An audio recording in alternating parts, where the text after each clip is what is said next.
এক মাদ্রাসায় এরকম খাদেম ছিল, তো খাদেমের সাথে বাচ্চারা খুব দুষ্টামি করত, ডাকতো গরু।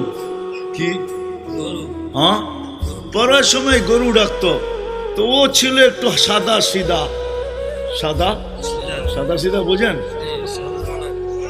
সরল ছিল, সরল সহজ সরল, একটু হাবলা টাইপের, তো বেশি মাথায় নিত না। আবার দেখবেন হাবলা মানুষ চেতলে কিন্তু খবর আছে, ঠিক ঠিক না? ঠিক। একদিন বৃষ্টি হইতেছিল প্রচন্ড, এর দায়িত্ব ছিল ছেলেদেরকে খানা পরিবেশন করা। তো খানার সময় গেছে, খানা নিয়ে আসে না, তো ছেলেরা চিৎকার দিতেছে গরু কই গেল। একটু পরে দেখতেছে খানা নিয়ে আসতেছে, তো সবাই চিৎকার দিয়ে বলতেছে ওই গরু এত দেরি করলি কেন? বাস সরল সহজ তো লেগে গেছে মাথায়। খানা নামায়া দিয়া মোহতামিম সাহেবের কাছে যায় বলতেছে চাকরি করব না। কেন? কটি মাদ্রাসায় যেটি পালেন এটি সব দেয়া দাও।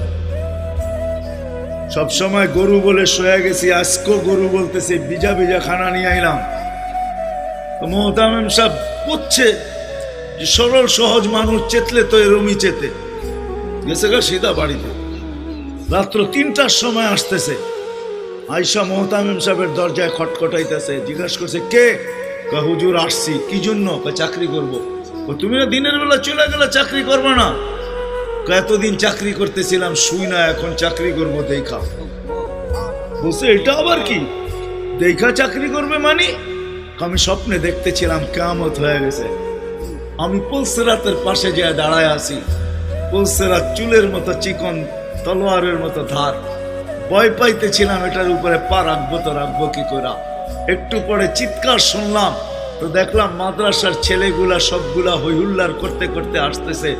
ওরা পুলসিরাতের পা দিতে দেরি, এটা সুপার হাইওয়ে হয়ে যেতে দেরি হয় নাই।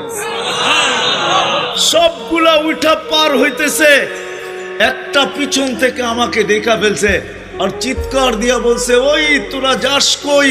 আমগো গরুটা তো দাঁড়ায় আছে, ওরে নিয়ে যাবি না? বলে সবগুলা পিছে ফিরে আসছে আর আমাকে উঠায়া কেউ হাতে কেউ পায়ে ধরা সব কাঁধে করে নিয়ে পার করা দিছে। ঘুমের থেকে জায়গা গেছি, এই জন্য চোখে দেখা আমি এখন চাকরি করব। কমসে কম আমরা সামনের যে মাসটা আসতেছে রমজান, শাবান তো শুরুই হয়ে গেছে। 7 তারিখে দিবাগত রাত্রে নিসফ মিন শাবান হবে, আসতেছে। কমসে কম আমরা